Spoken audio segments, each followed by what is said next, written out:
watched it multiple times. Trust me, it's Why does it work so well? it is taking its toll in this You know movie. what, Jack?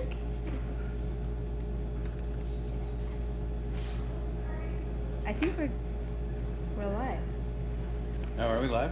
Well, let me open up my. Maybe I shouldn't be taking this apart on my camera. Why not? I remember on whatever there was or on YouTube when we had hack days. It was, Yeah, I'm said gonna need to live resolder from this. Mevo, Live from Evo. so maybe we don't want to. And on live from Mevo. Cool, we're live. Like zoomed in on. Okay. You want to do the intro? Sure. So how do we do? We speak into these? Yeah. Yeah. Okay. Noisebridge Hack in San Francisco, California. It's Hack Day. Starman, Valentine's Day, and other stuff. Will we talk about any of it? Who knows? It's Hack Day. Woo! We have a Wow. new intro. That's great. That was incredible. First of all, what is Starman? I have no idea. Is that a new thing? That's the guy from. guy in the Tesla that got shot into space. Oh, that's Starman. Okay, great. Maybe we'll talk about that. Does anyone want to talk about Welcome to Hack Noisebridge? Days. Oh yeah, we should talk about Noisebridge first. And what it is? Welcome to Hack Days. Before we go around and introduce ourselves and what we're into and what we're working on, we'll talk a little bit about what Hack Days is and what Noisebridge is. Hack Days happens at Noisebridge, and Hack Days is basically an open platform where anyone can come out, talk about their passion, talk about their projects. Really, it's just about nerds talking to nerds. And we do it at Hack Days, and Hack Days is a non-profit hackerspace here in the Bay Area, in San Francisco, in the Mission District. So, what is Noisebridge? It's a hackerspace that has all these cool types of tools, from laser cutters to 3D printers to just spots to hang out and like work. Wood cutting, metal drilling, things like this. Everything you could possibly want. It is your dream come true if you're working on something full stack or otherwise. You can check it out at noisebridge.net. We're looking for a new space right now. And if you would like to donate, Noisebridge actually runs on donations. So you can visit noisebridge.net and donate until your wallet is empty. So with that being said, the only rule for this podcast, as well as the only rule for Noisebridge, is be excellent to each other. And with that being said, we can go around and introduce ourselves. Would you like to Do start? you need to talk into? Yeah. Hi, my name's Catherine, and I'm not real. Yeah, I'm actually a robot. As usual, I'm Dan. I'm the CEO and founder of Synapse.ai, and we're about to run an ICO here in like 8 hours. So check it out, and yeah, I'm a nerd. Catherine's just a man's robot that he's created out of Synapse AI. No, Catherine is her own robot because she's an independent robot. Thank you. Sorry. Speaking to the mic. I'm Jack. I don't know. I like cryptocurrency. I'm at Hack Days. It's cool. What grade are you in? I'm in 7th. Whoa, you're in 7th grade? Yeah. Wow, Did you not know that? I didn't know. I got kicked out of 7th grade. Yeah, I think you told me. Yeah. Anyway, Oh, I don't know. speaking to the mic, please. Hi, I'm Laura. I'm Katie's friend. I'm a musician. No one calls me Katie. My professional name is Catherine. Thank you. I've known her since 5th grade in science class, so I can call her Katie. Well, did she have any nicknames in 5th grade? Not that I remember. I don't know, we Okay. were really weird. We sat in the back of the classroom. We didn't have any friends. So nothing's changed. Oh my God, true. True. Shots fired. True. And I'm Cameron. I'm a musician, and I work at a mortgage company during the day. And I'm James. I'm a writer. I'm a technical writer at day also. And I also do photography, some electronica, and other things that help my ADD. Hey, my name's Graham. I'm a product manager, very interested into moving into the blockchain space. Previous experience in payments and chat apps. Cool. So, first today was Jack not talking about his adventures on the dark web. But Wait, what? no, we're not going to talk about that. But Jack is interested in now, what is it? Finding gold in old chips? In What is old that? PCBs.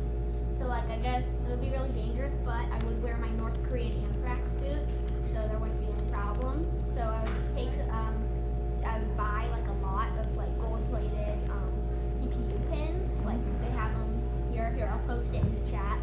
But they're like CPU pins, and I would dissolve them in hydrochloric acid. I still need to do a little bit more research, but it looks like this link is too long to put into the chat. Never mind. But yeah. You could take keywords like eBay. Just Just on the search. eBay, gold, PCB, sell. How did you discover this? What is this? I don't know. I watched this thing called Cody's Lab, which is like a kind of cool channel that does. It's a YouTube channel? Yeah, it's a YouTube channel, Cody's Lab. Cody's Lab, and Is it for kids or is it for no, adults? It's for adults. He has like a mine, and he lives out in he lives really rural, and he does all this cool stuff with materials. So he like went on the highway and he swept up a bunch of dust and refined it into platinum because there's a bit of platinum in the catalytic converter of a car. So he did that, and then he found a little bit of platinum. So he just does a lot of stuff on metal refinery and So how long until you have a giant gold chain? soon. Soon. Well, yeah. So what is the yield on, say, let's say a Pentium board? First of all, no one knows what a Pentium board is. Yeah, what's a Pentium board? If you? Okay, never mind. I apologize. Fair enough. I know what a Jack is old school. It's an old computer board you've come across already. Yeah. So what might the yield be on, say? Well, back then the Pentiums and other things like those old AMD chips, they weren't very good at gold, using sparing gold. These days, like if I were to take a 7700K, put it in hydrochloric acid, I would get so little gold. I'd lose so much money because 7700K is so expensive. But the thing is, they weren't very good at gold distribution back then. So there's so much gold on those chips. So if you get, you can buy like a bunch of them on eBay for super cheap for like $60. You can buy like a bunch, and then maybe every chip you might get like 50% profit. Not 50%, 50 cents in gold like on each chip. And add to the profit. So how much gold is that materially? Like how much ounces or of fractions of an ounce? Or I only whatever? learned about it this week, so I don't know a lot. Just curious, yeah, because I was trying to figure how many boards until you got like an earring's worth of gold. Yeah. Because, you can look it up on eBay, because you can see, like, how much. But if you look at something like these, they're, like, covered in gold. Whoa. Yeah, so they're just, like, completely... So there's a whole market for people who are looking to reclaim gold and people who are looking to supply these people with the old computer parts to actually reclaim the gold. Yeah, right. Wow. I guess a lot of these, for some reason this comes from, I got outbid on this. I bid $25 and then someone won on me for 34 and I wasn't ready to pay $34 plus $19 shipping, so I dropped it. But yeah, so I guess a lot of this comes from China and other places, but I guess there's a lot of there's services where they'll pick up your computer for free and they'll send it to China, and there's a cool video on Linus Tech Tips where he shows a YouTube video on how they recycle all the electronics into gold, silver, and copper. So we get electronics, we throw them away, we ship them to China, you get on eBay, you buy them, you ship them back, and then you extract the gold and other things out of them. And then I turn them into gold bars. Nice. And then I sell them. They turn into possibly jewelry, and then that jewelry gets melted down by a big company. And the bars get bought by a tech company back into technology. Oh wow, the circle of life. Yeah. Yeah. The circle of life.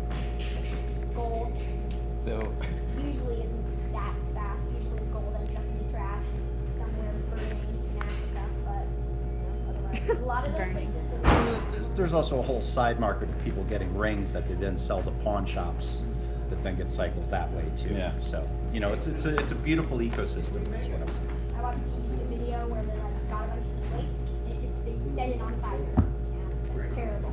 It's just moving this trash in another place. Wait, they just set the e-waste on fire? Yeah, But why? Doesn't that?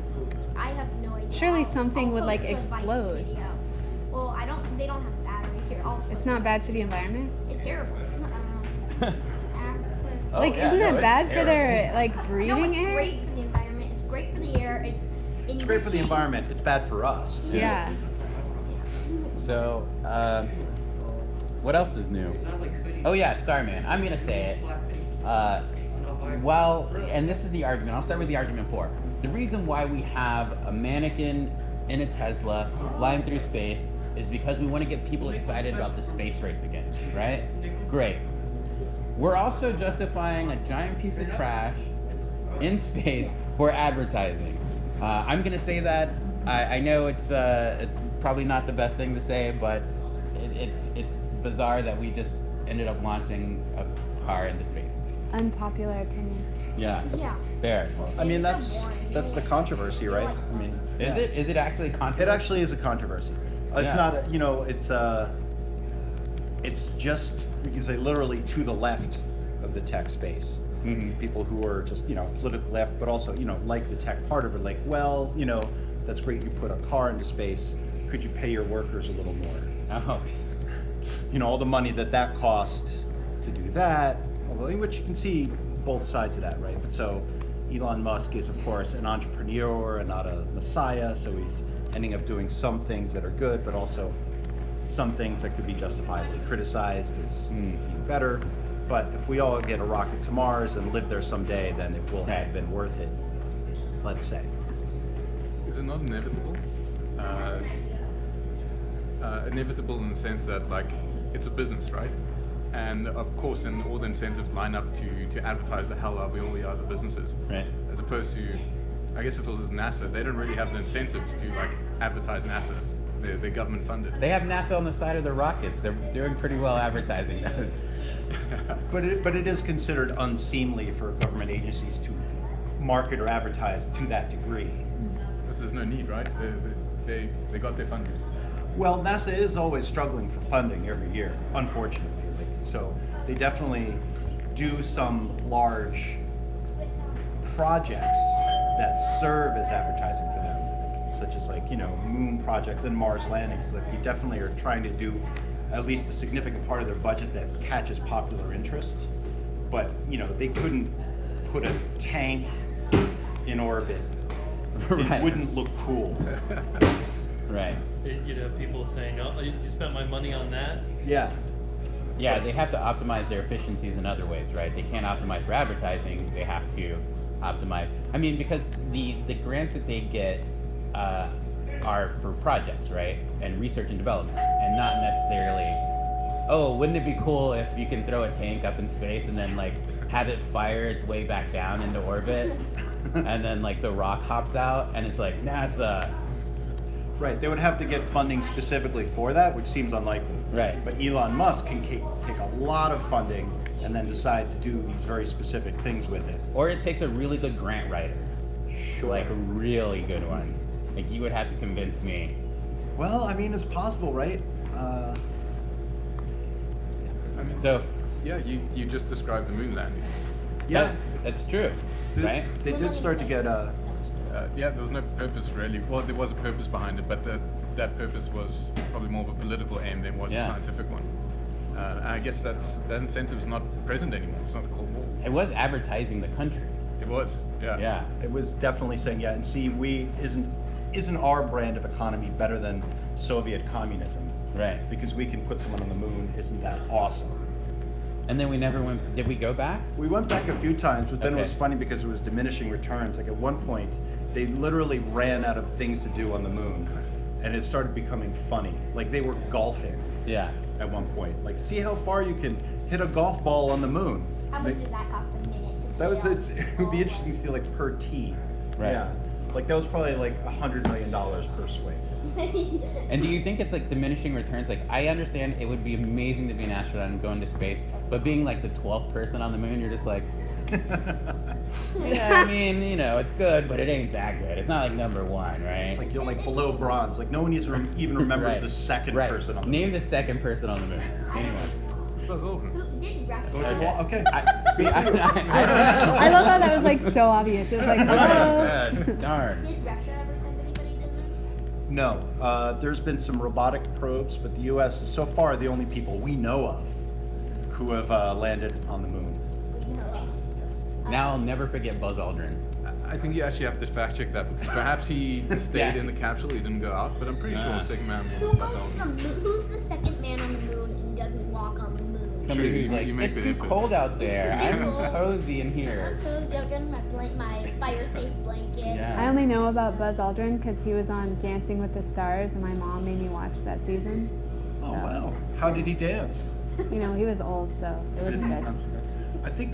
I think he was the same. He was the same guy who was still had enough fire to punch a moon Yeah. hoaxer in the face. Punch somebody in the face. That's how I know Buzz Aldrin. Is he's literally a badass because somebody Wait. was like the moon landing never happened and Buzz Aldrin was like pop.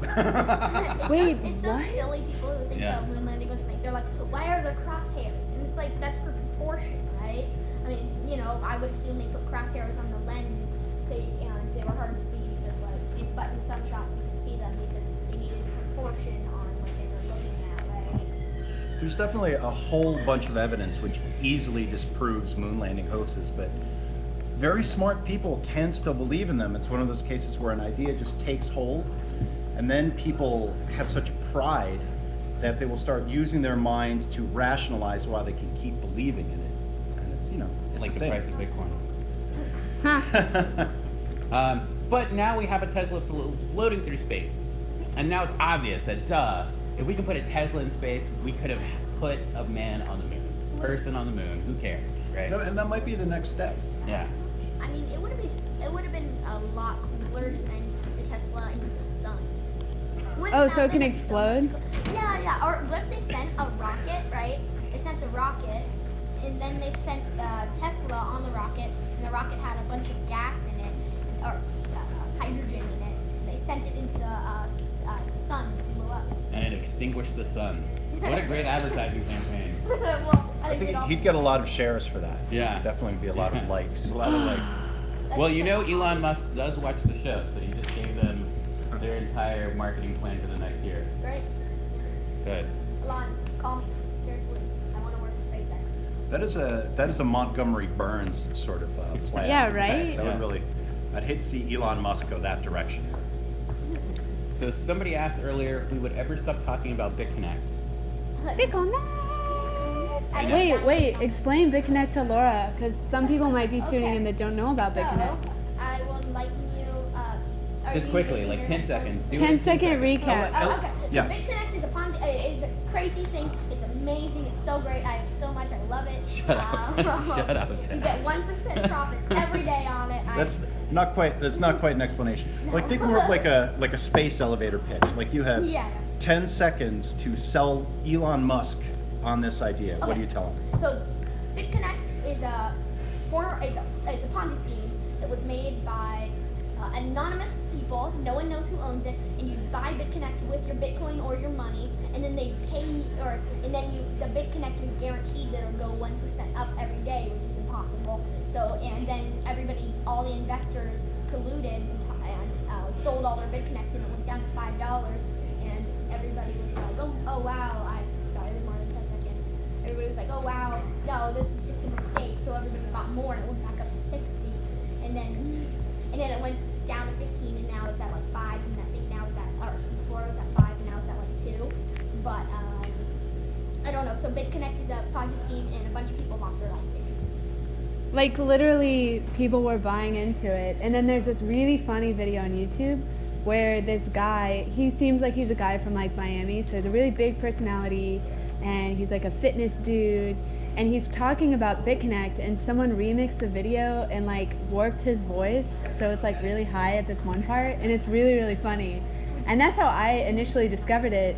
And then I realized it was a Ponzi scheme, but also that people were actually buying into it. And Was it, like, people people lost all their money. So was it something where people were like, this is so stupid, and they threw some money in out of irony? No, No. I think they thought it was legitimate and they were excited. And there's a Big Connect music video. Yeah. I mean, it was a full-scale production that con a shit ton of people out of there. Oh my god. And when I looked at it, I was like, okay, it's either going to be the next level of ICOs and how we have to operate, or this is a total scam, and a bunch of people are bankrolling this, right? Somebody's turning like a couple of $1 million into a couple of $100 million. And then just getting out quick. Yep. What is that? So an ICO is... Initial coin offer. Okay. So it's when they offer, some alternative to like Bitcoin or Ethereum. Could be its own, have its own blockchain where you can mine it, or it could be a token that is like an ERC20 token, which is a token issued on top of the Ethereum network that you can trade and sell and buy on Ethereum. So I think before we started recording, where you were talking about, you were actually developing front ends for blockchain, and you had said that you found out a front end, you can put a front end on anything, even if someone doesn't want it. Yeah, I mean, I'd have Wait, to try back this. that story up. No, well, I mean, if you go into the architecture of a dApp, and I mean, there's a lot of, everyone has their own different kind of definition for a dApp. Something I thought that was really interesting is that if a centralized service accepts Ethereum as a currency, often people just assume it's a dApp, which is right. kind of weird, but and also kind of dangerous. And What's a dApp? a decentralized application. Okay. So just something where no one really owns it. And again, that's actually not quite true. So I thought that was really interesting. But looked into the architecture, and you've got essentially a front end, which is normally a website if you're talking about one of these like web dApps, or can be a native application in some cases. And what's interesting though is that the smart contract behind that front end, anyone can build a front end for that smart contract. Someone and completely not affiliated, third, fourth, fifth party. Yeah, and I really wonder how that's going to change the game in terms of, well, let's say you start a Ethereum wallet and you want some cool services on that wallet. You can pretty much just pick and choose the coolest projects or smart contracts, build a really interesting front end for them, and give our users a kick-ass experience. And so it'll be interesting to see how that will play out. There's one player called Tokenry, a Russian team, I believe, and they've done that with CryptoKitties. So they've got an Ethereum wallet, and it's native, and they built a native interface for CryptoKitties, which, if you've used Web3, it's just it's way better than Web3. So I find that really interesting into how it's going to evolve. And then I'm just really interested in terms of like, you got all these new user experience challenges. I think the biggest one is just something as simple as storing private keys. That's a new thing for most people. Right. It's a new thing in terms of like, well, when do you secure the private keys? When do you, how do you secure them? Do you ask a user to copy and paste them somewhere safe, or do you get them to like write it down, or maybe you just don't really insist on it and carry on. So yeah, also really interested in challenges. But I've got to run. I'm actually going to meet up to figure out how to create my own cryptocurrency. Nice. What are you calling your cryptocurrency? Actually, a friend of mine, so I'm going back to South Africa for a wedding, and I'm going to make a cryptocurrency for my friend called HughCoin. His name's Hugh. Nice. HughCoin. Yeah. See, didn't you say the other day that everyone's going to have a coin named after themselves? Yeah, I was actually quoted in an article, and I was like, one day everyone's gonna have their own cryptocurrency. You'll have the Dan coin and the Jack coin. I'm very Or the interested Soylent in coin. That's gonna be my coin. Yeah. Oh man, I forgot my Soylent. in the chat group space. Like, Yeah. I'm very interested to see who's going to be the first app who's going to create a group chat, and when that group chat's created, that group chat gets its own coin, Right. and how it's going to be used, and if it gets used at all. Do you think it'll be like a federated model, like Mastodon, or fully decentralized? How do you think that a chat app would actually work in that sense? The chat has to be pretty. I guess maybe it can be distributed in a way. Yeah, I mean, in terms of the network protocol, you've got the Signal protocol, Right. which is fully decentralized. Then they're working on Swarm, I believe is like Ethereum's version of it. And then there's also the Whisper protocol, which I think is run by the same people who do Signal. But yeah, that's all decentralized, which is pretty cool. That's in terms of the UI, so how would when someone creates a group chat on a native application, how would that then communicate with the smart contract to create the coin? my understanding isn't that great. I mean, I've heard of Infura. I don't know if you've worked with that. It's a consensus project. It's basically infrastructure. It's the back end for MetaMask. And many other consensus projects. Yeah. And my understanding is they've got API hooks that you can do for a native application. Right.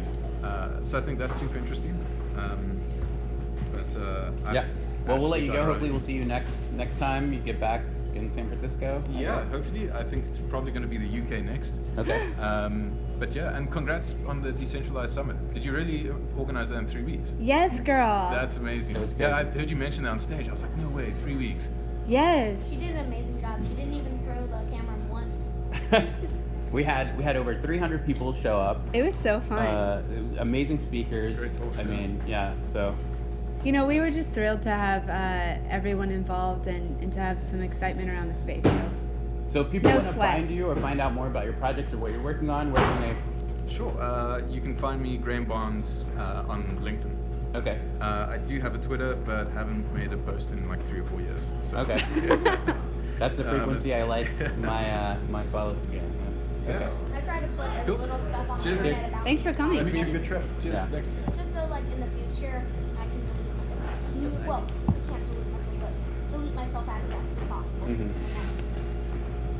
Because whenever I don't want to give my name to someone, I just say that my name is John. Because like even in real life, it's just like I don't know. It's just like Because close. Zach is too specific. No, it just is close enough, but it's like not that close. Like, Good. people, if they looked me up, there's so many Johns in the world that it would be if you looked up Or Mohammed. John, whatever my middle name is, Cohen, Yeah. you wouldn't find anything. But if you looked up So you want to be Jack. special. what? You want to be special. Yes. So. What do we talk about next? I was going to ask Wait, hold you. on. Let's Wait, let wait. her let her. Oh, yes. I like to choose something that wants to sound, but in my job, I'm very much in the kind of not huge public eye, but I'm in the public eye, and so people want to see that as part of your brand is doing that kind of stuff. But I never use my last name. I just use my middle name as my last name. I like somewhat of privacy, but it's interesting. Like you don't want to be found. You post as little as possible, and for me, it's like part of the job. Like I don't care if people know my name, but my first name and my last name. It's not a big deal for me, but like people know my middle name, people know my birthday, people know where I live. Those are all issues for me. I don't want it to be these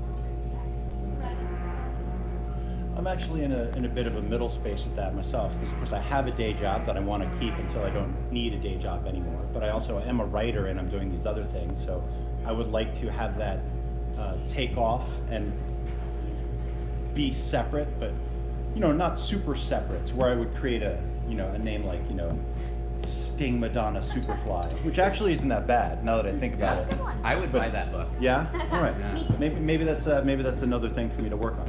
But that is an interesting thing where it's like I have it. It starts to get towards aliases for superheroes or not, because there is some convenience in that, but it is also it's more of a shame that I'm concerned that my day job can't handle. It's not. I walk it all the way back. It's not that my day job can't handle it. It's that someone might not like my art and decide to come after my day job while I still need it. So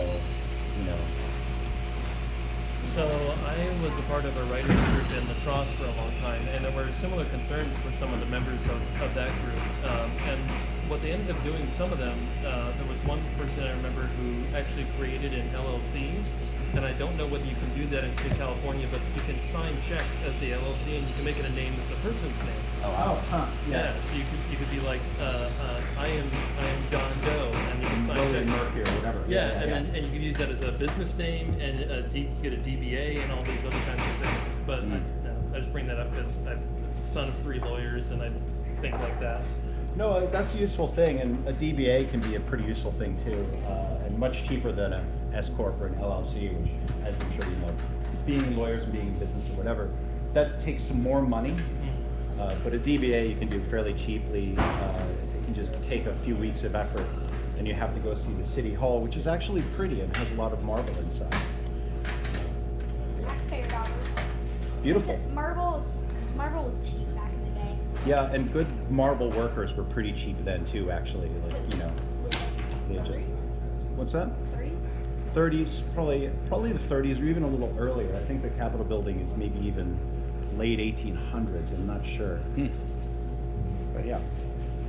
Someone I know who goes to my school's dad worked on a project where they did projections on the side of the town hall, San Francisco town hall.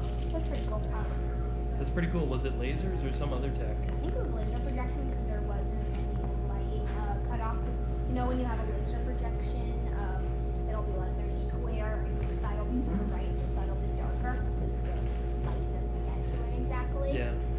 It'll be like that. So I think it was laser. I don't really know though. Sounds I want to give a quick shout out to Justin, who is watching us. Thank you for tuning in.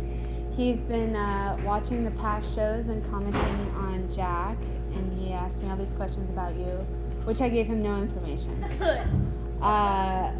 But he's in Australia right now, so hi. And then I also wanted to talk about Altered Carbon. Has anyone watched it? Did you watch all the Yes. shows? Okay. Yes. I've No watched spoilers, all- I please. watched the first episode. No spoilers, please. I'm only on episode 4. But from your perspective, significantly, what do you think? Have you read the book? Like, what is your extensive research? And for anyone who doesn't know, Altered Carbon is a new show on Netflix that was a book and blah, blah, blah. Anyway. Yeah, I have not read the books. I think it was a book of, I guess it was one book. I haven't read it, so I came to it with a pretty clean slate, and with no spoilers. And I will say that I thought the series is definitely very well executed, and it might be the best executed show I've seen on Netflix yet.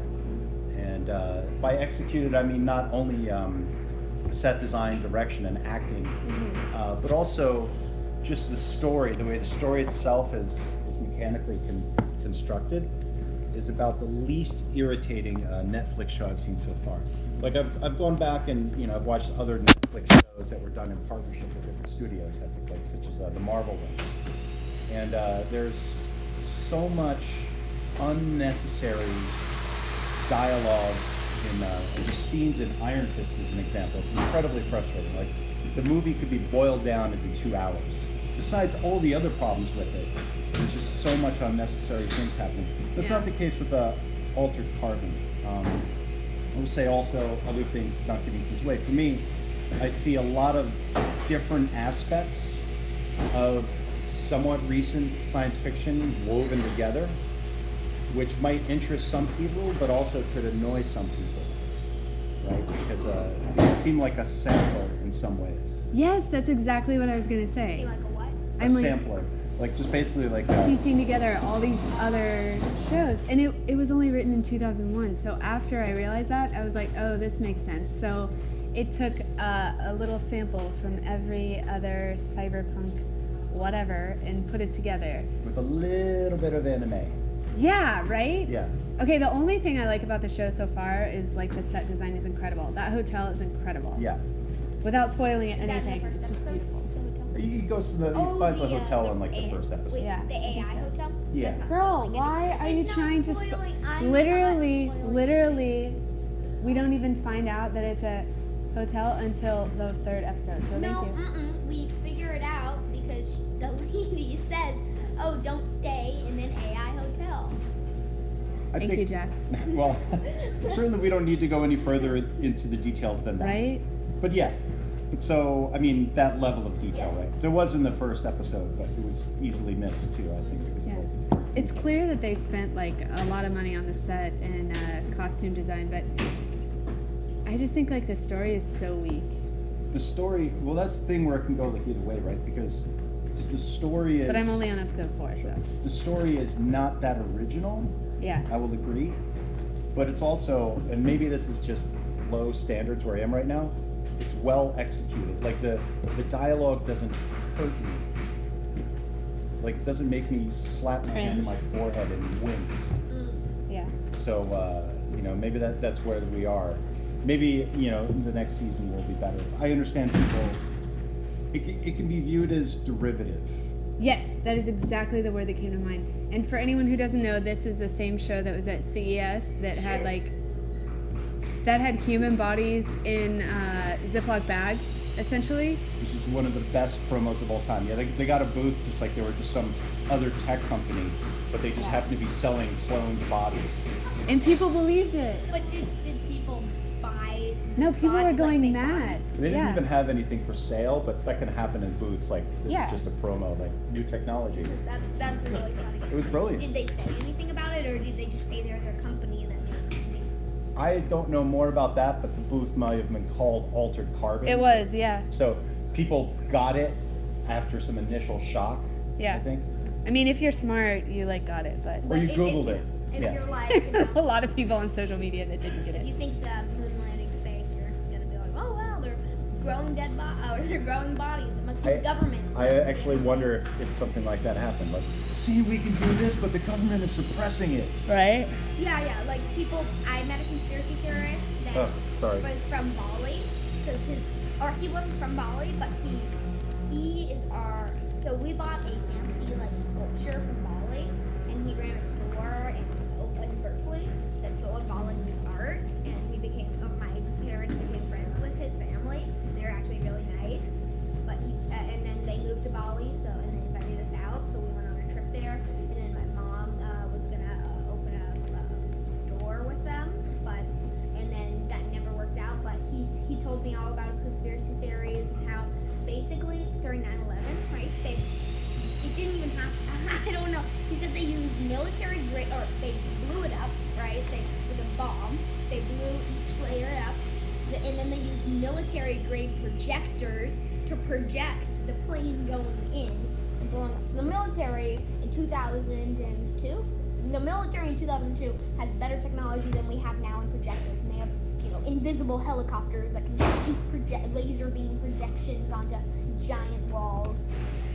So how soon after he said this did your mom say, we don't need to go together in a store? Like how? That was actually the reason. She was like, We don't need to get and involved. then he was like, and my mom was like, oh, interesting. He was like, oh yeah, and Columbine's fake. And Columbine's fake? Columbine. Just It's zeroing in on disturbing. the 9/11 thing there. There's so much that's Parents of so big actors. so frustrating about that conspiracy theory. But probably the biggest part of it is, if the military could do all that, why wouldn't they just fly a plane into it?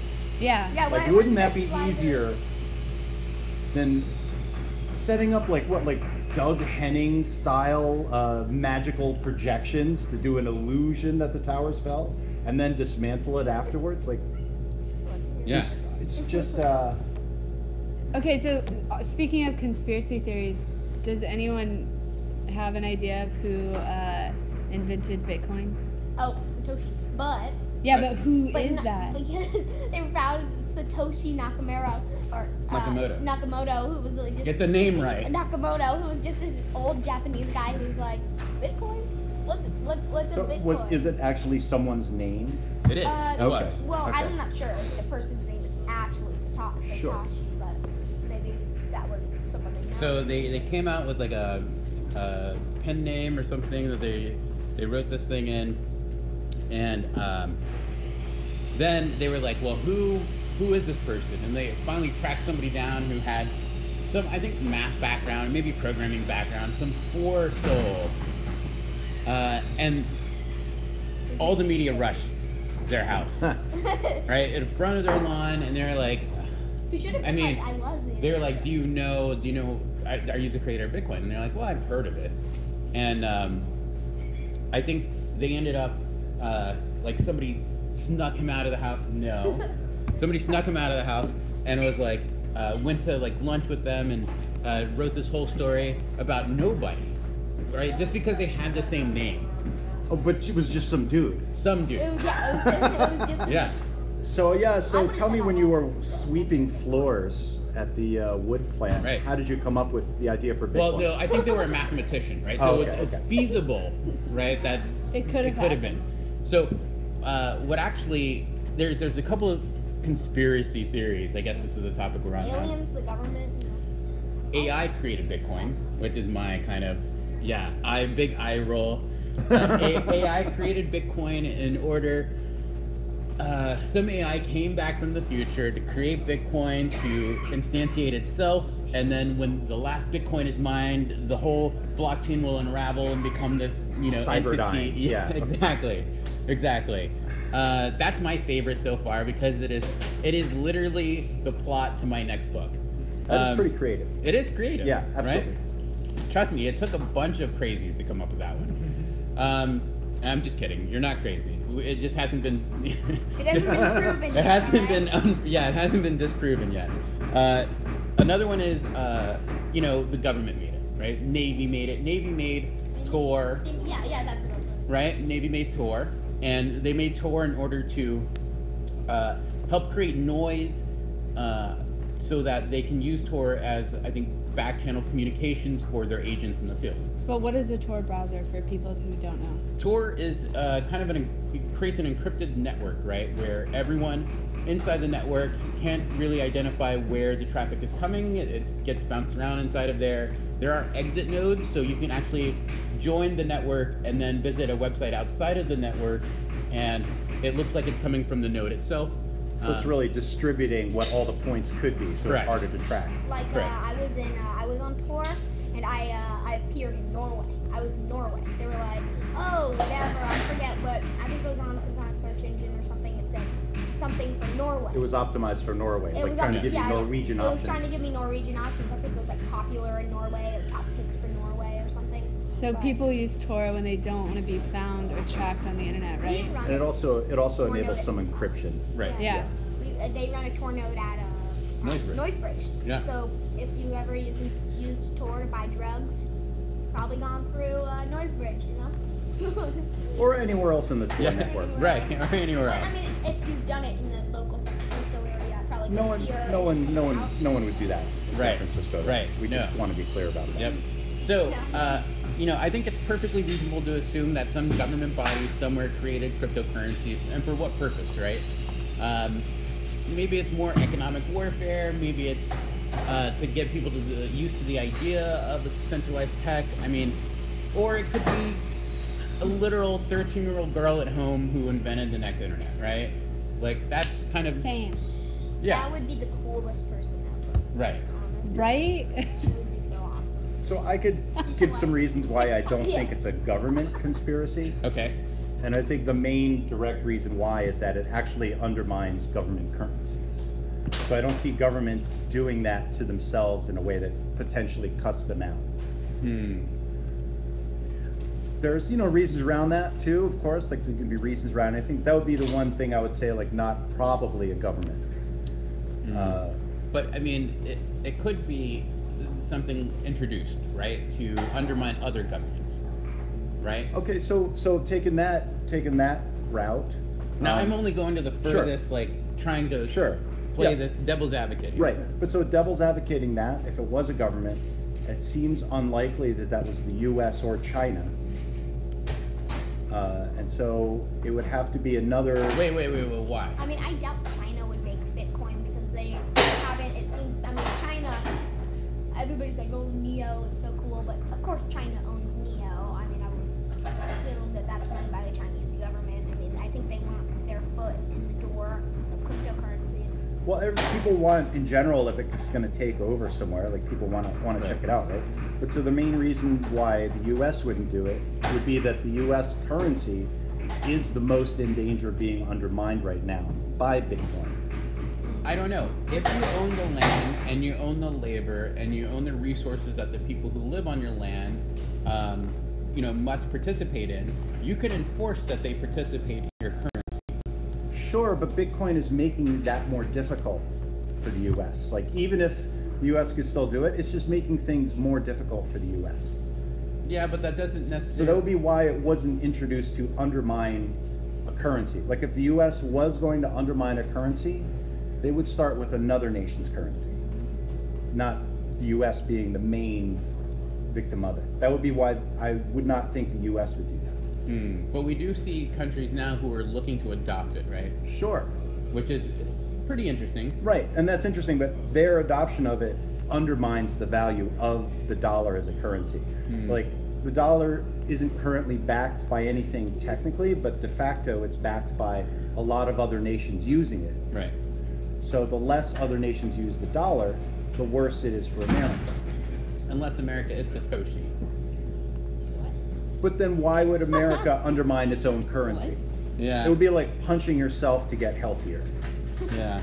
But if it's a currency, I guess so, because I guess the USD is really considered a global currency. It really is, yeah. A lot of businesses transacted in it. And a lot of oil businesses transacted in it. And they essentially control how much of it is out there already. And 2/3 of all $100 bills are out of the U.S. Yeah. Yeah, so, I mean, and, you know. But also besides... Who might it be? Well, it does make sense to me as something a very small group of people created. Maybe even one person. If it is one person, it's definitely someone who's very good at security because we have no idea who it is or how it started. Right. So it could, in theory, be someone with a government encryption background who did their own thing, Right. which is not quite the same thing as a government. Supposedly Satoshi even has like a Bitcoin Talk account and has participated on this How do we know forum. it's real Satoshi? I think they've proven it, right? They've No either signed way. something, but it's early, right? Super early. Yeah. And so, but why? I'm sure somebody knows who it is, and Someone At least one person. somewhere. at least one person, maybe Satoshi knows who it Satoshi, is. if you're watching, Just, call me. just say, it. Just Like at Elon reply Musk, us. Satoshi, I'd like Well, to just get prove emails it. from all Just of prove you. it by giving us all a Bitcoin. Yeah. Yeah. Every person on Earth. Yeah. Oh no, just us on the Oh yeah, yeah. Just Yeah. us. Yeah, just all of us. Or give us a few. other people too. That's cool, but us Like- first. Jack's like, not just one, maybe a few.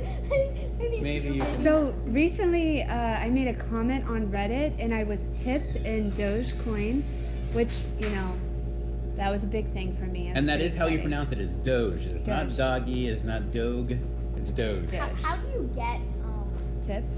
I mean, who really tips random redditors? I mean, no offense, but I never tip People get gold if people like their comment Yeah. enough. Yeah. Hello. I've reddited and people really dumb answers, and I'm just like, screw you.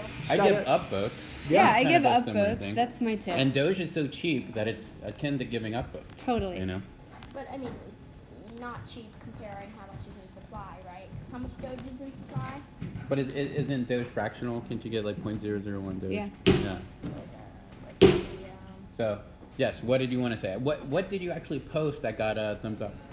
I can't even find the post because it was. Oh, you know what? I know what it is. Someone was talking about Dogecoin, and I was like, you know what? I'm just freaking excited that there's finally a coin with a dog on it. And then I got tipped, and I was like, Aw. yeah, I love dogs. do you put your your address in the bottom? Of No, I wasn't even doing that. I never give people my address because I think it's weird. So they basically How is you someone got gonna a get free Doge? so you got a message from Reddit with like sort of like here's Yes. the account number you can get it from. Yes. Yeah. And I was like, oh, thank you. That's pretty cool. It was Yeah. awesome. I was like, yes, I am cool. So with the most recent set of rules, I was thinking about forming my own cryptocurrency just to do it too. Yeah. like we were Yeah. talking about. Yeah. But there is a concern, like if I have the good problem of it actually becoming valuable, as long as I don't cash it out, I don't have to pay taxes on it, right? Or no?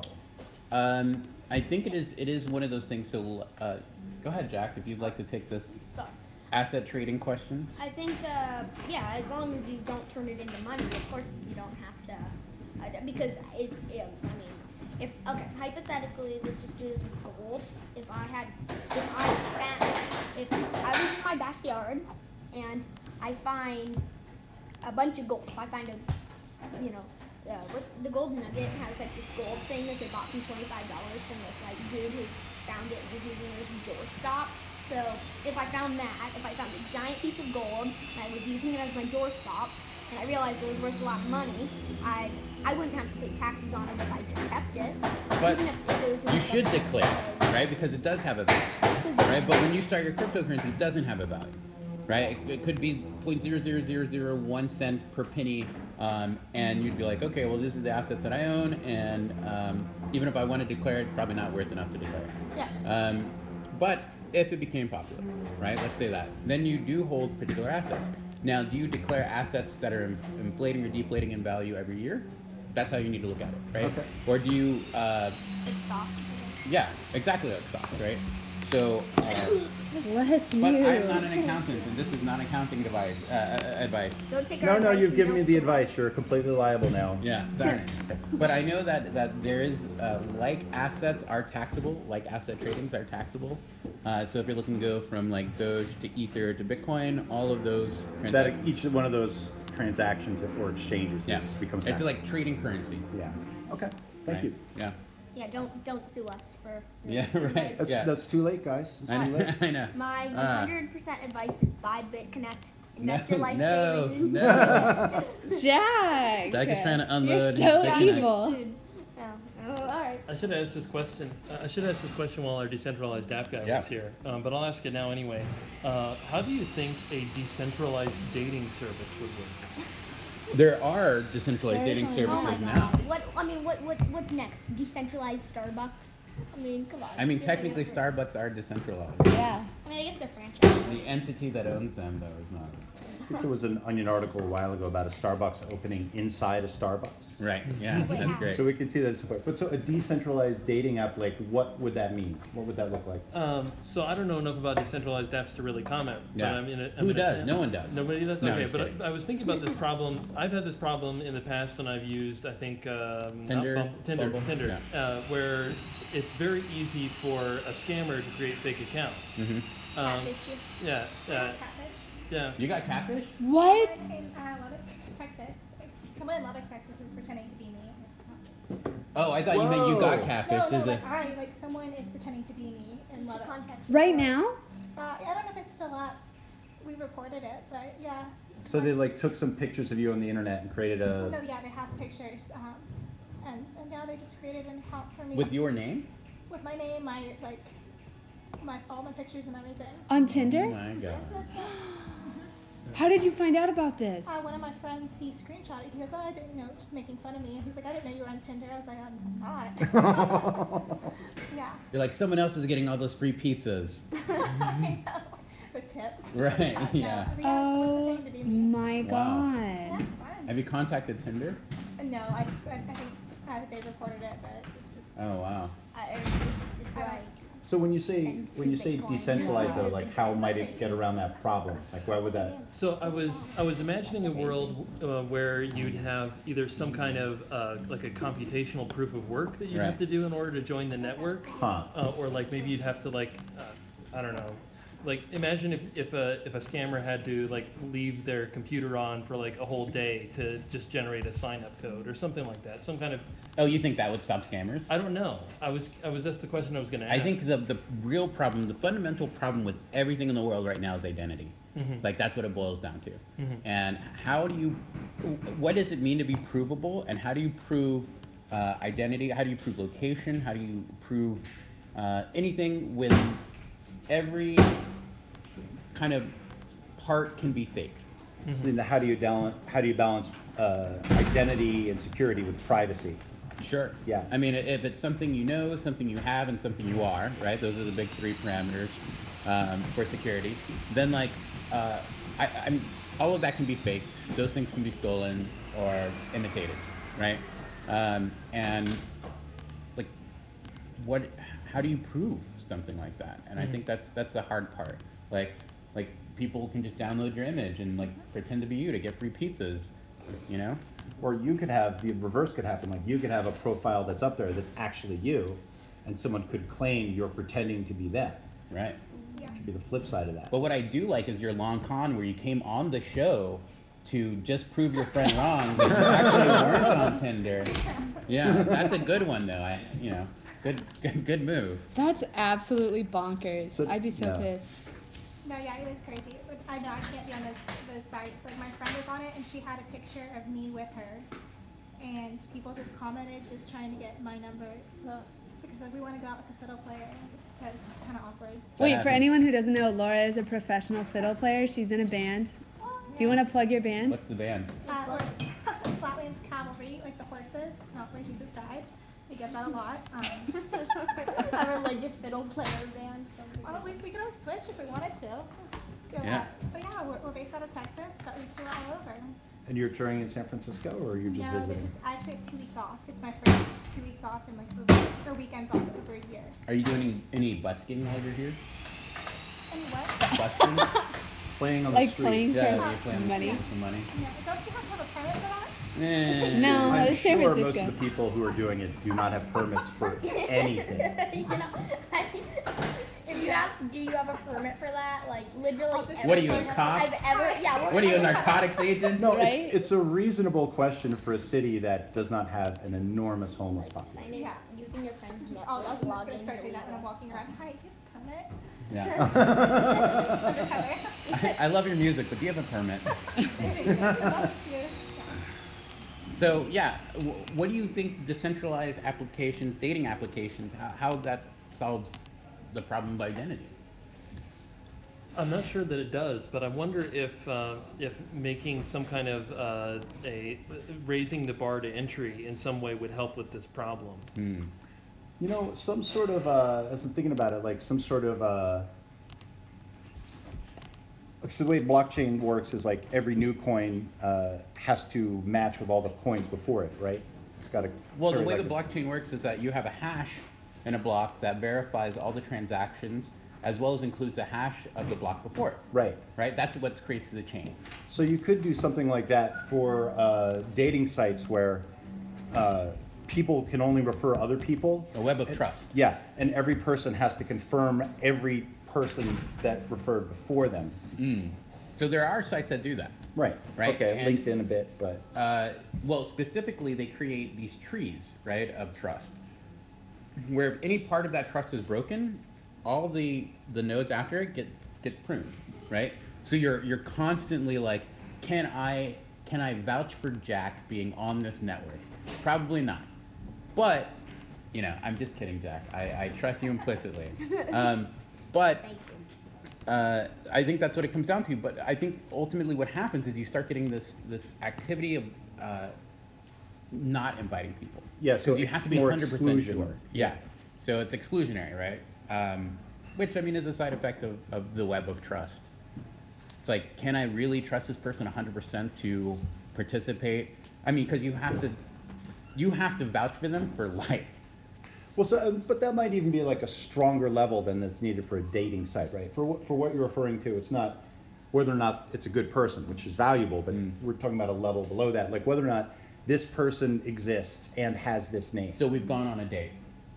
So if I go on a date with you and you go on a date with him, then you know that.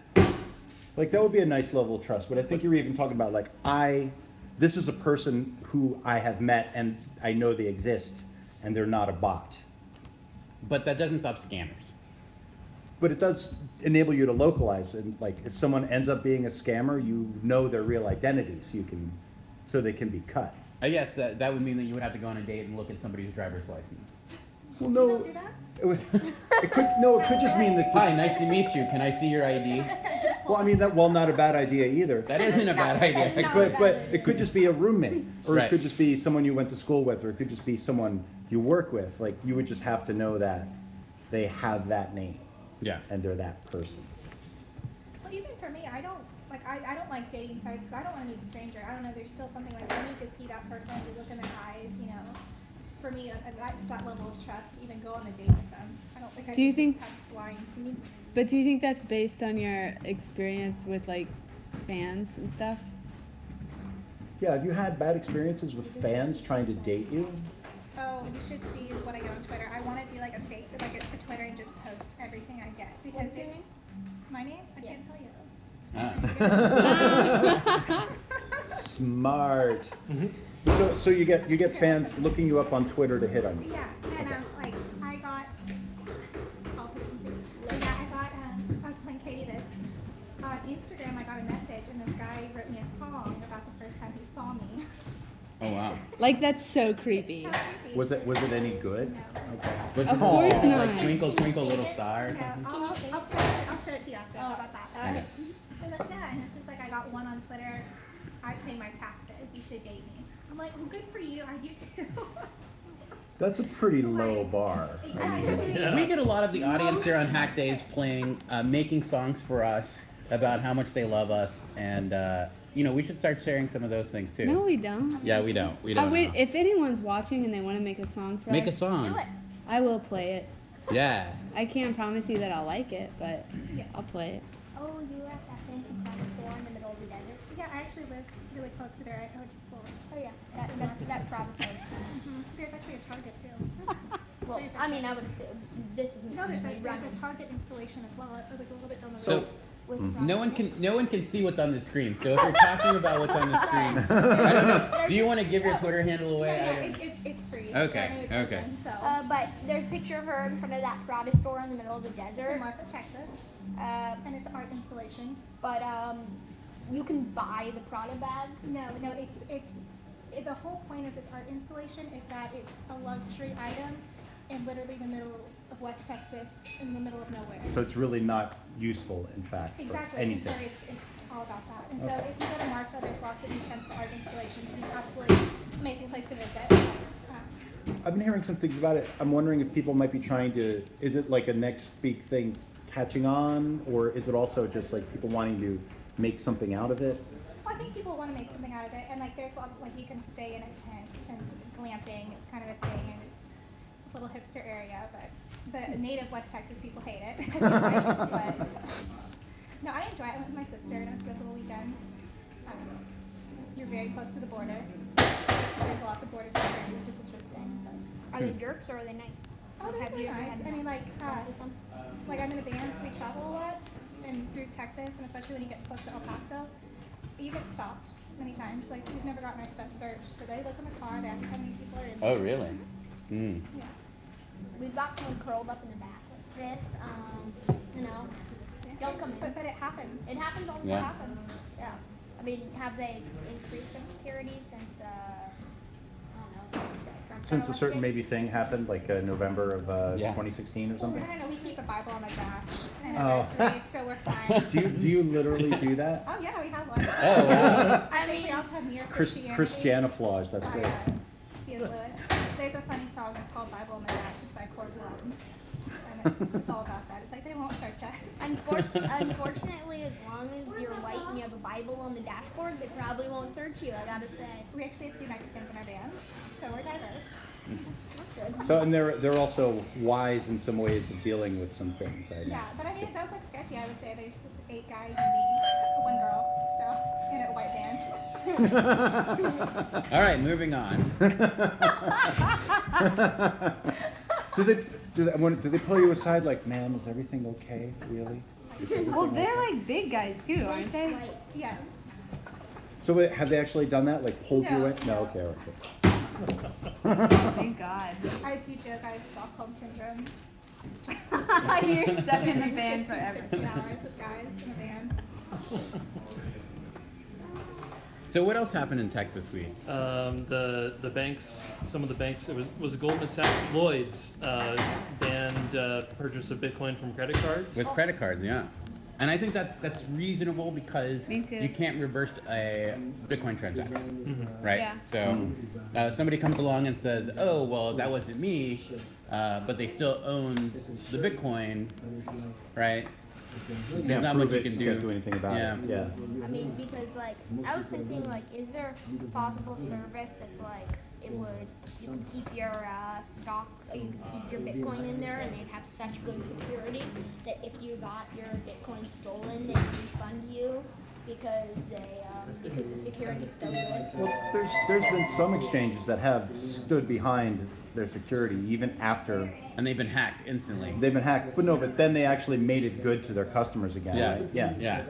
yeah. Kinda, right? There have been cases where they're like, "Oh, we got hacked, but guess what? We're gonna launch our own currency, and we're gonna give you the amount that we think it should be worth, and you'll just trade our currency, right? That's cool." So sleazy. Yeah, yeah. That's terrible. That's disgusting. So I think one of the big messages is just don't leave your crypto on exchanges.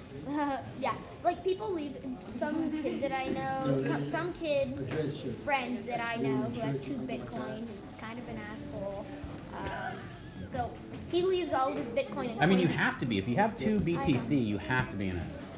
You said that you have some Bitcoin, and I looked at the Bitcoin, the Ethereum address that you sent me Ethereum from, and I saw some interesting stuff. But okay, He's not.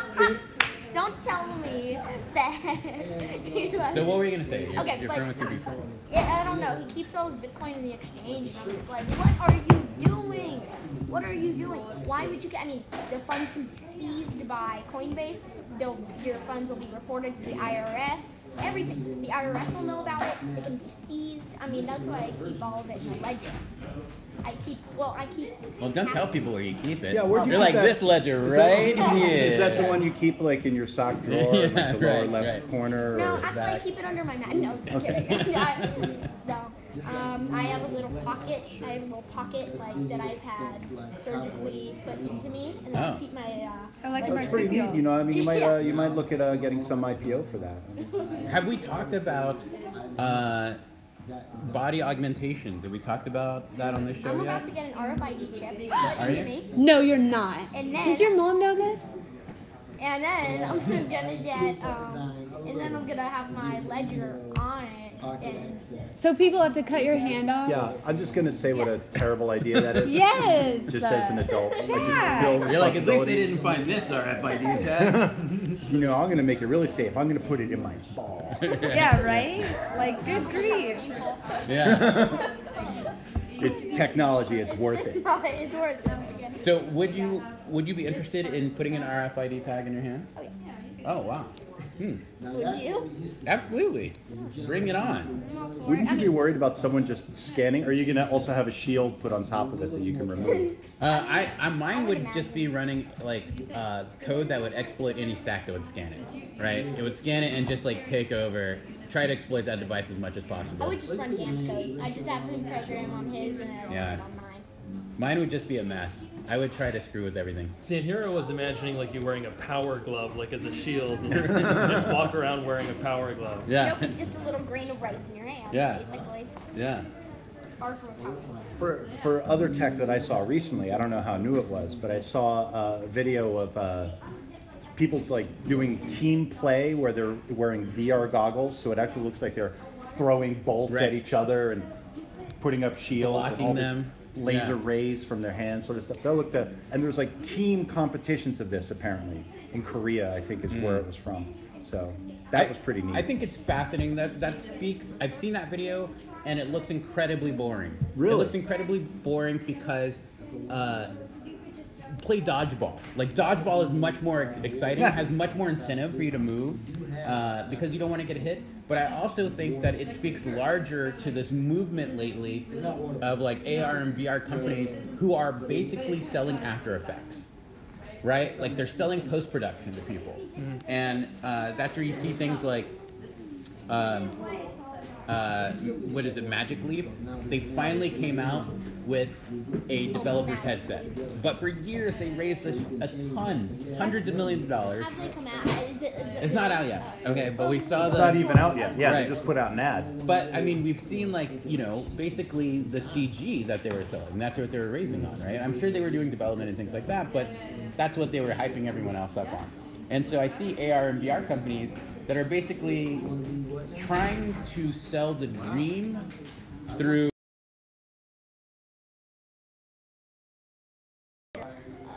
20 years you're going to be taking a dirt nap. great. A dirt? All right. Because you're going to be murdered It's, by it's not going to be death. It's actually going to be a dirt nap. Yeah, it's going to be yeah. the latest Yeah. level in homeopathy. Right. You sleep in the dirt. Yeah. So you can soak in all that vitamin D. Yeah, minimizes my pores. Good worms into your system. Right. Cleansing. Everyone You wants know? worms in their system. It's really, you know, it's gotten such a bad rap. It you really know? has. It really Before, has. when we were in this like modern, like no worms, like worms are bad, Yeah, right? sort of outlook. How you know? barbaric. Yeah, yeah. I mean, they knew what they were doing. Worms back when they had everywhere. worms. What's that show, that movie where they eat the cockroaches, but they don't know they're eating cockroaches, and it's like this jello cube? Wait, you're giving that away. You're giving that the... Oh, shit. Oh, Soylent? No. No. That's That's a I mean- plot of a movie. Cockroaches, most efficient protein source by volume. Yeah. We had somebody well, here that at was 5 the Minutes idea. of Fame who are actually farming crickets and cockroaches for milk, right? To make meals out of that will sustain human life on Earth eventually. after we run out of water. You know? Bugs are gonna be. Well, I think we can solve the water problem with water coin. Yeah. I bet, yeah, we can just buy, or how about, I have an idea, everybody can get rich. We can make a coin, a water coin, we can give it to every human on Earth. And then they'll have a coin Sell it. to buy water. It's solved. Yeah. It's like the South Park's amazing business model, if you recall it, with the underwear gnomes. Right. Yeah. I love how immediately Jack goes, and everyone can get rich, and we all lean in. Right. Tell us more. Everybody can get rich by buying my coins that hasn't been created yet. I have a great idea, and I say it's a great idea because it's only lived inside my head so far. I want to create a company, hear me out, that... Don't say it again. No. I want. Let's hear him. Let's give him a shot. Let's give him a shot. Let's give him a shot. Let's give him a shot on his own show. It's gonna be great. It's gonna on his own show. It's gonna ICO. It's a company that's gonna ICO, and all company decisions are made with the magic 8-ball. Oh, Right? I actually like So this you have a idea. consensus to ask the 8-ball a question, right? Like, should we sell off this? Should we buy? And you have a new celebrity in every question to shake the magic 8-ball, and wherever the magic 8-ball lands on, that's what the company has to do. So that sounds like a combination of show and of company and reality show. Yeah, it could quite possibly be the next big thing. Yeah. It's could probably put something together. And like, okay, Snoop Dogg, and should the company smoke weed every day? And Snoop Dogg for shit.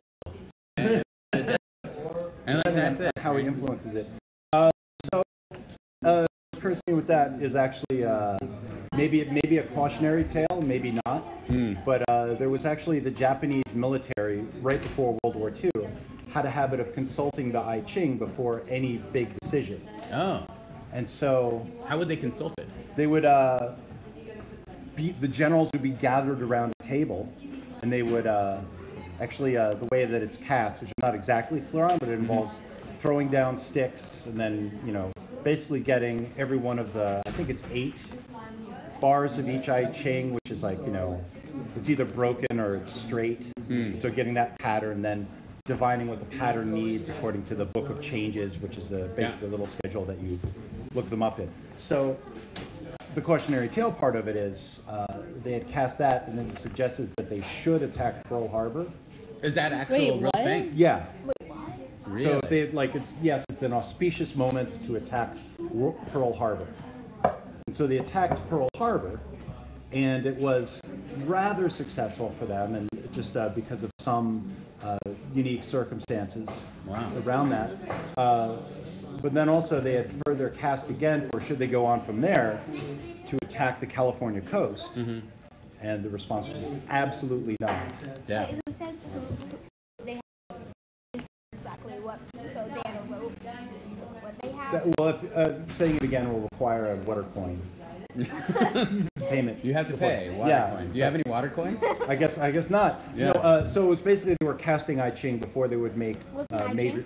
Oh, It's like dice kind of thing. It's like it's a divination system. Yeah. It's similar to an 8-ball, which is how I was thinking of it. Yeah. Because the Japanese back then were very superstitious, right? They definitely seem to have a lot of that worked into their decisions at high levels. Interesting. They had an emperor back then, so it's still kind of old-fashioned with like religion and stuff With like that. with the religion of that, but then it's kind of the aspect of that is funny too, is the emperor was largely sort of almost a hostage figurehead to the actual, as I understand it anyway, the actual interests running Japan at that time, which were industrial and military. And so they were quite commonly telling the emperor what he should tell the people to do. As I understand it. I'm sure someone should correct me on that. Yeah. But So there's a chance of going wrong. yeah, it works until it doesn't. Right. But that's all anything needs to do, right? Is work until it doesn't. Well, the key thing then becomes the questions that you ask, Yes. the points at which you consult something. Which is what consensus is about, right? So everyone holding the coin gets to participate in what question we can ask, Right. right? And then someone else comes up and shakes the magic 8-ball. And that's it. That's the answer. I mean, that would be interesting as an experiment. It Yeah. would be interesting to see that tried with stocks, let's say. Like people pooled $1,000 together, 8 people, and then kept reinvesting depending on what the 8-ball said they should do. Yeah. And see if that tracks better than the market. Probably. Probably until it doesn't. Until it does. Yeah, there's a 50-50 chance, right? Yeah. So at my workplace, we do these all-hands meetings every month, and one of the things we do at the very end of those meetings is an Ask Me Anything section. And so I was Wait. How does that work? So employees all have a link that they can go to submit questions anonymously for the entire executive team to answer. Okay. And so I was kind of imagining that like integrated into your system where Right. employees submit questions and then you like vote. People vote on which ones they like, and you submit like a batch of them to the Right. Right, but that could involve things like one of the questions that people asked was we have the top floors of a building, and they said, what happens if the building explodes? I feel like if we should invest money in a slide down the side of the building so our escape will look badass. Well, and did they answer it? Yeah, they answered it and they said, I think if the building explodes, we have other problems. But if somebody wants to put the budget for it, why not? Yeah. I'm just fascinated by the idea that you could have people that come up with something like, let's put a Tesla on Mars, and then now you have a company that's doing that, right? So I feel like that's almost a parallel to creating these wild ideas, is giving people the opportunity and the capital to do it and see what happens. I mean, there does seem some level of success within companies that are doing a limited version of allowing their divisions to operate as startups, semi-autonomously, and develop their own ways forward. This has historically created some risks also because the startups have done too well. Like an example of this is actually Saturn with GM, which was spun off from GM, but the Saturn was doing too well and was starting to hurt other parts of GM. Uh-huh. So if you have a company that's comfortable with different parts of it suddenly doing better than previous parts, like if you have a company that is without people really engaging in empire building and becoming attached to the personal success of their division, then it would work. Interesting. Anything else you want to cover this week? Any hot tech news from fiddle players? How is technology affecting fiddle playing? Like, do you record on computer? Do you have have you ever used like electronic or MIDI violins or? I mean, some producers do use that. They don't have actual strings, so it's not all you can tell it's strings. Technology, I think the biggest thing is like getting a violin to actually fiddle to sound like it does acoustic when you amplify it, plug it in, all that kind of stuff. And so getting that technology is amazing. See, there is that technology now. The miking is advanced enough. Yeah, the miking, and like for me, I had to pick up a test on my bridge, and then for me, it's preamp. So a preamp is just what your instrument plugs into, and then it plugs into the soundboard. But it's so much better now. Like I use Red Eye, Twin DI, Austin, Texas. I'm remembering a bit of at the end of the last metal bubble before it burst. There were heavy metal violinists. That bubble never burst. I'm still living the dream. Woo! But so let's see when it peaked. Yeah. There was heavy metal violinists who were using like distorted electric pickup, not hollow at all, with like fretboards. Have you listened to any of that? Do you have any opinions? A little bit, actually. I actually worked on my PhD in music, and so we that was some kind of avenue I like to study is like the different kinds of violins for musical genres. But yeah, it's fun if you can get different distortion pedals like guitarists use, just to make different effects. So that's what you want to do for your music. It's out there. It's just all about experimentation. Have you? Go ahead. But no, for me, I just like a nice, clean, pretty sound. Have you? So you go around on gigs and you play in different areas, go on tours. Have you seen any kind of platforms come up to facilitate that? I mean, how has technology made you as a musician sustain that lifestyle? Like in terms of booking, in terms of ticketing, in terms of how people ask you if you take cryptocurrency. Is that even a thing, right? That people are talking about. We really don't talk about that. How about band downloading music or selling it like Bandcamp, iTunes, and things like that? But I mean, the big discussion was Spotify, because we barely get any money. I mean, we have to pay by the good money. It's ridiculous.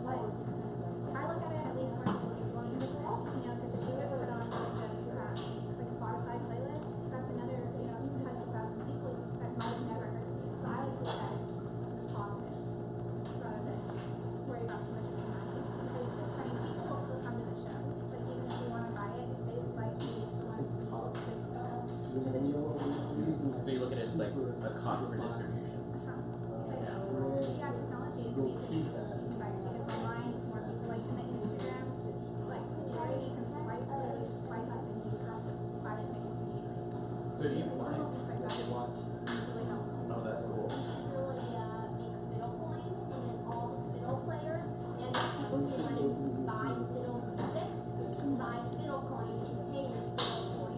Then you can turn that fiddle coin into Bitcoin, and that Bitcoin is money. And then like third stage, just ellipses, and then fourth profits. That's just right there. Yeah, true. It's a little bit that be like, I'm just gonna help out all those fiddle players. All of the fiddle players in the world, and the fiddle muses. So I'm very curious. I think the big problem with any product, and your music is definitely a product, and your shows are definitely a product, is distribution, right? So you look at these as like avenues in order to convert down your funnel, right? People who listen to you, who want to buy a ticket, who want to see you, who want to buy your merch, things like that. You look at this as like all sales funnel, right? Essentially, you want as many people to hear your music so that you can find people who identify with your music and appreciate your music to come to your shows and participate, right? And what has been the biggest,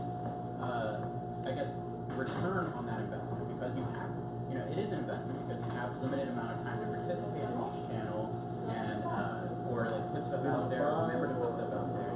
So what has been your biggest return in terms of the investment of putting yourself out there or participating in your community, things like that? Has it been Instagram? Has it been Facebook? Or? I mean, all those factors help, but for me, I'm a very people person. Like, for me, like, just having some of those people come up to you afterwards and, like, tell you how it affected them. That's, for me, like, that's the biggest return. It's like, some people really, that song made my day better, I was going through a breakup and I listened to this song, made my day better. It's like little things like that. That's my big return. But then also, for us, I know just being able to actually pay our bills through music, that's the biggest thing. Like, I get asked, what's your other job? Like, do you actually make money? And it's like, no, actually, we do. It's kind of cool. But for us, we're kind of making music. We actually are set up actually like a real business. My dad helped me out. He's a businessman, so we have, S4, LLC and everything. But we all invested into Really? our business. Wow. And so that's actually really been interesting, is treating a band as a business. We're probably the only band that has corporate health insurance. Wow, that's amazing. Yeah. Wow. Yes. That's a fiddle. Yes. So they're essentially the same thing. Some people say violin has strings and a fiddle has strings. So Is that for real? so forming as a business means you're able to get a group rate on insurance. What are the benefits?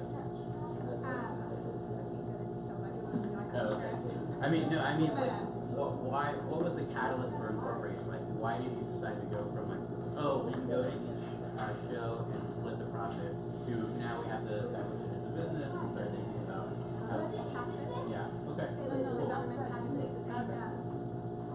Just when our first year we didn't have it, we still had it under our leads and your social security number. It's been like $4,000 taxes until like never again. So we just set it up immediately and just make sure you don't get your stuff stolen too. That's a big splitting it up. Right. So before technology, you might have still been doing it on a cash basis for a number of years, but Yeah. because Some venues still actually just give you a lot of cash, which nowadays I don't like. Just carrying around that much cash. You don't have to pay taxes. well, you still have to. You just have to you tell a do, good because- story. Yeah, but I mean, it's easier to. Okay. Well, in theory, I mean, that was how. Don't avoid taxes. I'm a good tax-paying citizen. you wanna I love pay your Jesus. He'll be a- he'll be I a- pay taxes. He'll be a I'm good American. tax-paying citizen in about 11 years. Yeah, just send that on Twitter to whatever girl you like. I pay my taxes. I am a good tax-paying citizen. See where that could get So, you. so I'm curious, what if you can say just like what percentage of the money that you're making now is cash, as opposed to through one of these more technological channels? Oh, I'd say probably 5%. Everything else is just direct deposit immediately. Like even we get paid. We used to get paid by checks, and then you just realize how outdated that is, and we just PayPal immediately, and it's in your bank account. It's crazy. That's great. Yeah, we're really a lot less paper. Saving the environment. So, I think Hack Days might be winding down unless somebody wants to talk about anything they have on their minds. New tech, old tech, late tech. End of the world is imminent, relatively imminent. So sometime in the next few billion years, it's right Yeah. around the corner. No, I would imagine more like in the next few a very I mean, dark not the outlook. end of Yeah, I'm the not sure I want to agree with that. I definitely don't agree with it. Not in the end of the world exactly, but I'd say the end of the human race unless we become a multi-interplanetary species. Because right now, if we just go to Mars and we go to Earth, that's not going to be good enough because we're not going to be self-sustaining on Mars. So we need to figure something out. We need to terraform some planet, and then at some point, we'll be on so many planets, and we'll terraform so many planets in maybe a few 100,000 years that it'll take so long to kill us off that we'll be dead. You know, because we have to die eventually, but it'll be like billions and billions. Yeah, there's a lot that I can disagree with on that, but I at least like the There'll be too many to kill off. the slightly optimistic note that yeah, there'll be too much wheat for the god of death to thresh with his side. So that's good. I'm for that. I'm going to say that the human race is going to continue to do great, even when it's advanced to where we're no longer technically the human race. Right. I'm all on our side. We're just gray blob, a gray blob. Yeah, it'll be The great. whole world is turning to light. Lost in virtual reality. Okay, now that this is out of here, Yeah, all right, so Hack Days is closing up, and we'll go around, we'll talk about where you can find us and our projects, and pitch any events, anything you want, really. This is your time to shine, so let's go this way. Okay. Great being on again. Cheers. Just to see you guys after a couple of weeks. Glad you're continuing to do this. So my name is James Beach. I'm a writer. I have some of my works up on Amazon right now at amazon.com/author/James Beach.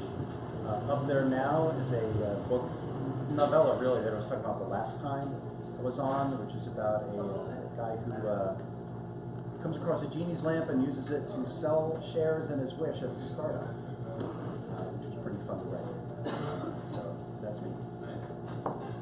I'm Cameron Seabach. I'm a musician, I guess.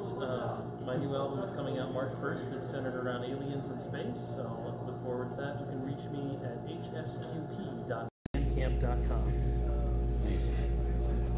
I'm Laura, and you can find my band at Flatland Calvary, like horses, on Instagram, Twitter, and all that. And then mine is Laura Jane Poole on all of it. And if you like country music, that's heavy on the heart and easy on the ears. That's what we're for. Nice. I'm Jack. You can't find me anywhere unless you're Elon Musk, Satoshi, or what's his name, the founder of Dogecoin. Jackson Paul. Jackson Palmer. So yeah, but if you're any of those people, I'm sure you can figure out a way to contact me. And as usual, I'm Dan Gailey. I'm at DPG on Twitter, and you can find me on Facebook at Dan Gailey. You can also email me, Dan at synapse.ai, pretty much everywhere. So things I have to plug are we're having a crypto builders meetup coming up, as well as we have my ICO, which we haven't talked much about, but you can hit me up anytime if you want to talk more. And I think that's it. Is that it? that's it. That's it. Okay. That's all we have. Thank you. No, what about you? Where are you? Oh, my name's Catherine. Bye. This has been Hack Oh, wait. Days. Yeah, do an outro. This has been Hack Days. We came to you live from Noisebridge Hackerspace in San Francisco, California. Join us next Sunday for more scintillating conversation about all things tech and nerd.